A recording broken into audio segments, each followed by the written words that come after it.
Hi everyone, welcome to Training with Kayce, where we explore animal training and living our best lives with animals. I'm Joseph Laughlin, producer of this podcast, and now here's your host, Kayce Covert. Let's get started. Hi all, thank you Joseph for that introduction.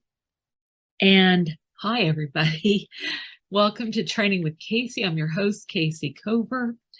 And today I wanted to talk about another safety issue.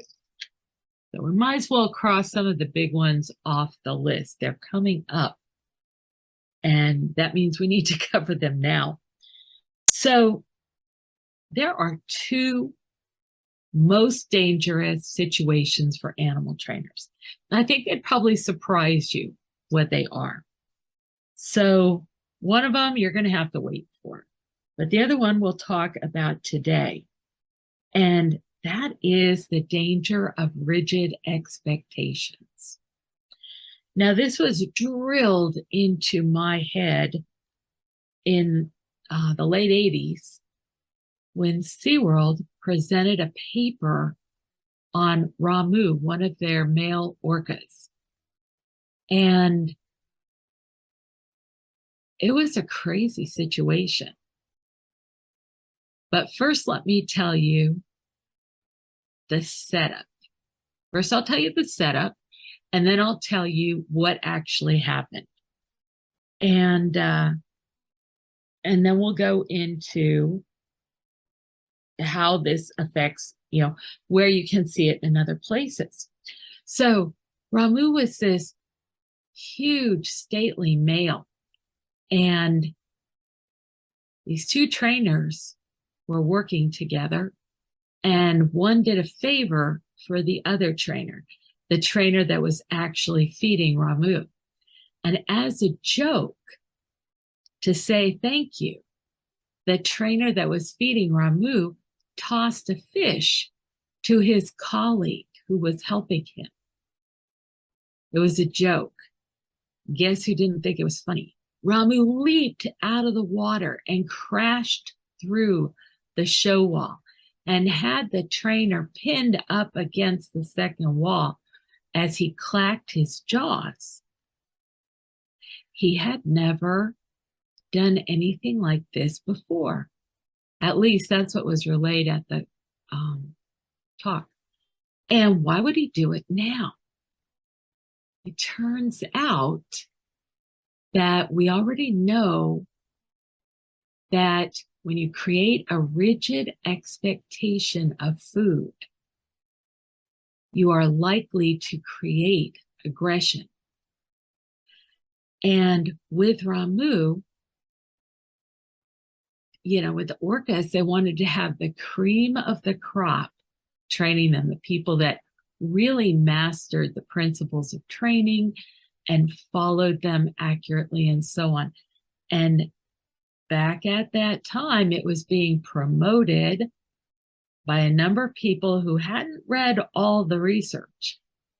And what they promoted was that every time you clicked, every time you sounded a reinforcer, you owed that animal a piece of food. Every time.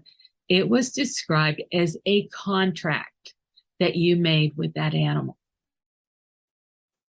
I didn't ever do that. I never did that. I never wanted that animal to feel entitled to the food that I had that I didn't give them and I didn't plan to give them. I didn't want them to think they were justified to punish me or injure me because I didn't give them the food that they wanted. Now, was it just with Ramu? And the answer is no.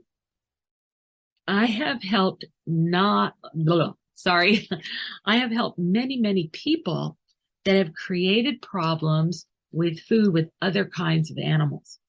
And one of the surprising ones is horses. There are people that work with horses that say it's dangerous to use food with horses and that you're just asking for trouble. Well, I've been using food with horses for over 30 years and have zero problems with it. In fact, I don't have any problem with food with any of the animals I've worked with. Now, it hasn't been put to the test 100% across the board. I've trained bears, but I didn't go in with their food in my pocket and hand it out when I wanted to. In fact, I didn't go in with them at all. So I can't guarantee that, but I have friends that go in with their bears. And I'll have to think if I've seen them actually with food with those bears. But in any case, they have wonderful relationships with these bears. It's the daughter and son-in-law of Albert Ricks, the amazing circus trainers. And the daughter's name is Susan, and her husband's name, I think, is Joe or Jim. It's Jim. And they are phenomenal. Look them up sometime. Anyway, that's true friendship, and it's really beautiful. But getting back to rigid expectations, people that go and feed an animal every single time it does anything are actually robbing that animal of one of the greatest joys. And if you remember what we're learning recently about dopamine, anticipation of the possibility is more reinforcing than attainment of the primary reinforcer. The idea of how wonderful it's going to be to get that food opportunity is more valuable to the animal and to us as trainers than the pleasure that the animal actually gets from the food. So if you understand this and you use it skillfully, you've got two reinforcers for the price of one, and one doesn't make the animal get filled up. You have the anticipation of the food and the delivery of the food. And you need to always keep a little bit of uncertainty in the delivery of that food. It's very important. And when you create a rigid expectation that every time the animal does something, he will get fed, you will find that you will create aggression problems. So what do you do to fix those problems? You simply start to randomize your feeding. You randomize going in and out of the exhibit. Because remember how I told you there were two situations where trainers were most likely to get hurt? And the situation that we're going to explore further today is how the fact that trainers are most likely to get hurt when they leave an animal. When you leave the animal, you're taking away the possibility that they're going to get food or something else interesting, some kind of anticipation. And that can cause anger. So how do you avoid it? You don't create unwavering habits. You randomize things.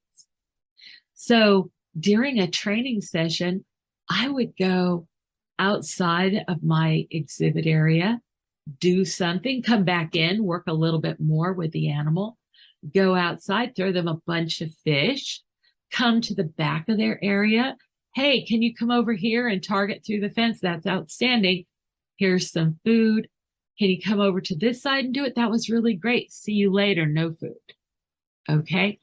So I didn't come in the same way all the time. I didn't go out the same way. I didn't wear the same things all the time. I didn't do the same routine all the time. I didn't work on the same behaviors. I didn't have the same props. And I didn't give food for every single little thing the animal did.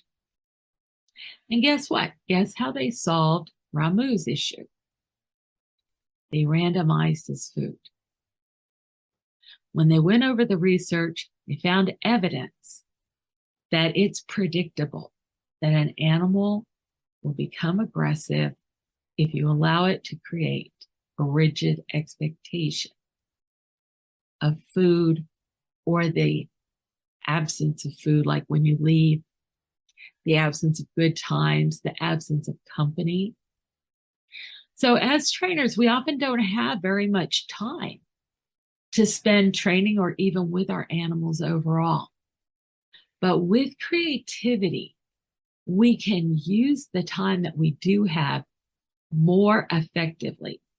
We can have short, intense training sessions peppered in amongst longer training sessions.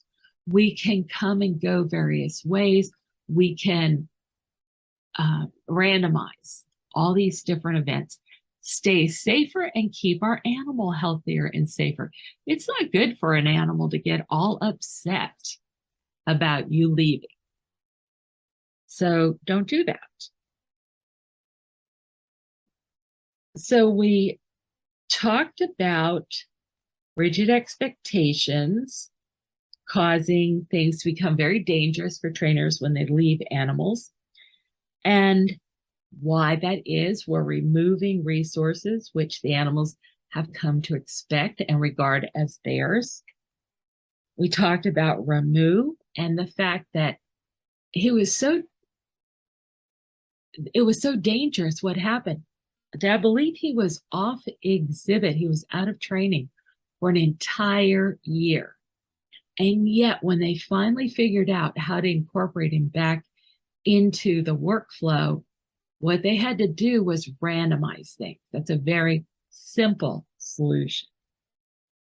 We talked about horses mugging and how it was at one time a rule of clicker training expressed as a contract between you and the animal that you were to produce food for every reinforcer. To the extent that some people argued that if you didn't have food, you should not bridge that animal. Because if you bridged that animal and didn't produce food, you were going to ruin the effect of your bridge. Actually, it's the opposite that happens. So now, are you safe if you just don't create a rigid expectation of food? And the answer is, of course, no, you're not safe. It's never that easy. Never that easy. Okay, so what are some other problems?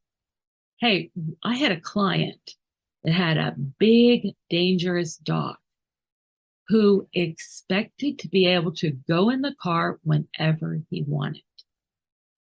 When the family returned home, the dog would growl at them if they tried to take him out of the car. They had to use food and lure him to get him out of the car. They didn't trust him to be safe with them if they physically removed him.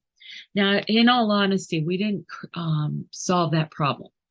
That's one of the handful of dogs that needed to either change or get euthanized.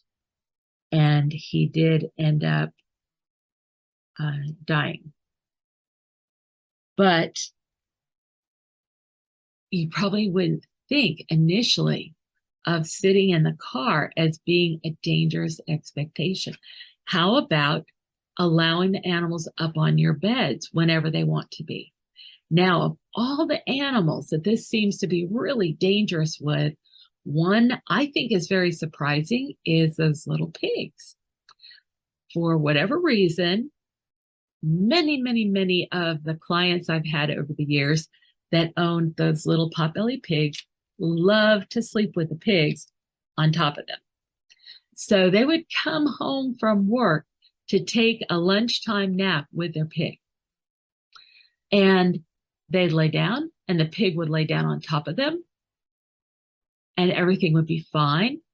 And when it was time to wake up, everybody just kind of decided to wake up, and it worked beautifully until it didn't. Because people would find out when somebody rang the doorbell or somebody called on the phone and they had to interrupt the pig that was sleeping and expected their nap to go on without interruption until they thought it was over. These people, it was not uncommon for them to get bitten. One person got an inch by inch chunk taken out of their cleavage. All right. So you don't want to let that become a rigid expectation. The animal's going ahead of you through something or always behind you. What time for eating? Now, this is something that would tend to be more dangerous for the animal than for us. And that's a perfectly great reason to avoid that problem. People that feed their horses rigidly at exactly the same time every day will sometimes encounter a horrible situation that is sometimes called tying up disease, where if they're 5 minutes late to deliver the food, the horse can get sick and die. What's the solution? Never keep that close a schedule. Purposely randomize your feeding within, 2 or 3 hours. Every once in a while, skip a meal. Every once in a while, a little extra. Randomize it. Keep it interesting. One of the ways, or another animal that can suffer that way is dogs. Now, the last time I checked, nobody really knew for sure what causes bloat, and it's probably more than one thing that causes it. But there were 2 factors in the research studies that I looked at that were suspicious. One is the animals being fed just before they went to sleep. And one was if the animals thought they were going to get food, like you brought the bowl in and then you set it down. They had a rigid expectation that they were going to eat right then, and you didn't feed them. You already you've got all those reflexes started, and you didn't follow through with the food.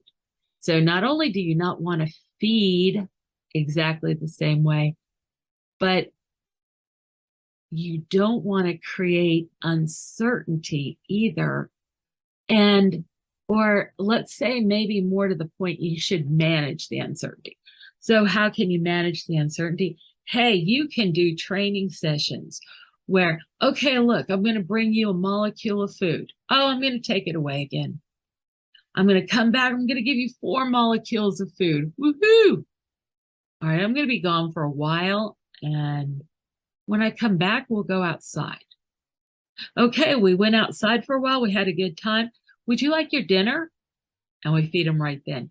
So you see what we're doing? We're actually programming an exercise of adaptability right into the day. We don't leave it up to chance. So we covered eating time, who gets to go where, like in the car or on the bed, the meaning of events. Just because you put food in the bowl doesn't mean we're about to eat right now. Just because you pick up your keys doesn't mean we're going in the car right now. Just because I put on my walking shoes doesn't mean we're going for a walk. So what you need to do to keep those things from creating rigid expectations is randomizing. Start just picking up your keys for no reason at all and carrying them someplace else. Although it's a good idea if you put one of those like devices on them so you can find them, because if you start moving your keys around, bad things can happen.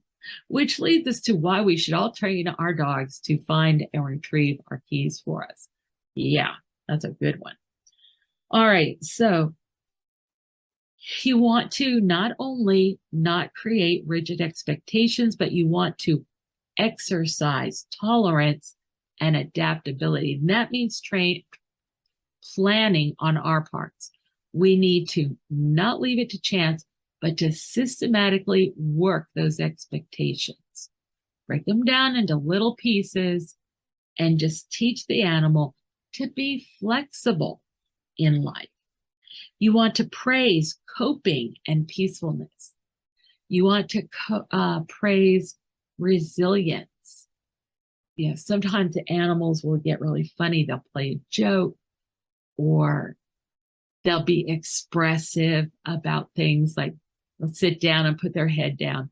One of the SATS trainers was staying with somebody from Wood Green Animal Shelters, and their dog got to go to work with them every day. But on this one particular day, they had a formal meeting, and the dog couldn't come on that day. So the owner just told her dog, "I'm sorry, you can't go today."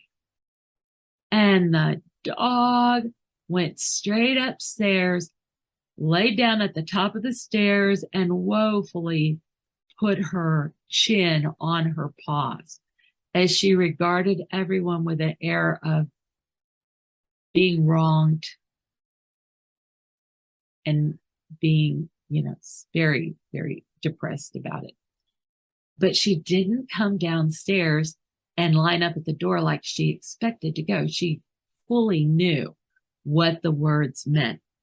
But this is an opportunity to praise that dog, to come up with something else fun to do, like maybe a little puzzle feeder, or maybe a find it job just before you leave. There are lots of ways to make it worthwhile for the animal to cope and adjust to things. Okay, so just a few simple things, but wouldn't it be great if you didn't ever have to correct a problem like that could be really, really dangerous? Like I said, it's not just a prime reason that trainers get hurt. It's one of the 2 leading causes of death for animal trainers, as I learned. Okay, stay safe out there. Thank you so much for joining me today, and I look forward to next time. I hope to see you soon. Hey fans, are you enjoying Training with Kayce? Don't forget to subscribe to the podcast on iTunes or wherever you get your podcasts from. Also, don't forget to subscribe to Kayce Cover on YouTube. That is youtube.com/C/Kayce Cover. Also, give the podcast a like, share, and comment. Thanks for joining us. Come back for more news and views on animal training and living with animals. Stay at the top of the pack with Kayce. This is Joseph Laughlin, producer of Training with Kayce. See you next time.